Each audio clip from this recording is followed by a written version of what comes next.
Simula May 13, mapapanood na sa All TV ang ilang piling kapamilya show mula sa Jeepney TV. Ipapalabas ito sa iba't ibang oras at pati na rin sa primetime pagkatapos ng TV Patrol newscast.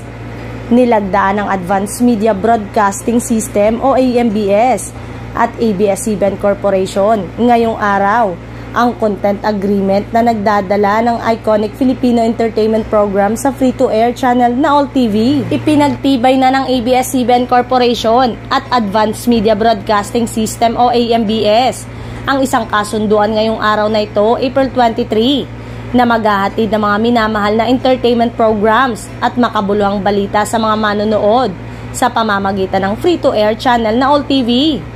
Ginanap ang contract signing ceremony sa Brittany Hotel, Villar City para sa content agreement na magbibigay daan sa All TV na isa-ere ang ilang nostalgic kapamilya sa ilalim ng Jeepney TV at ang longest running Tagalog newscast sa bansa na TV Patrol na nauna ng inere noong April 15. Opisyal nang sisimulan ang pagpapalabas ng ilang pinakatumatak na kapamilya program simula May 13 sa iba't ibang oras at maging sa primetime pagkatapos ng TV Patrol.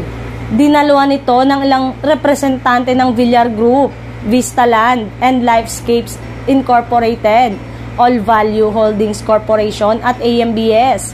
Gayun din ang ilang kinatawan mula sa ABS-CBN gaya ni na Chairman Mark Lopez, President at Chief Executive Officer Carlo Katigbak, Chief Operating Officer Cory Vidanes, Group CFO Rick Tan at Chief Partnership Officer Bobby Barriero.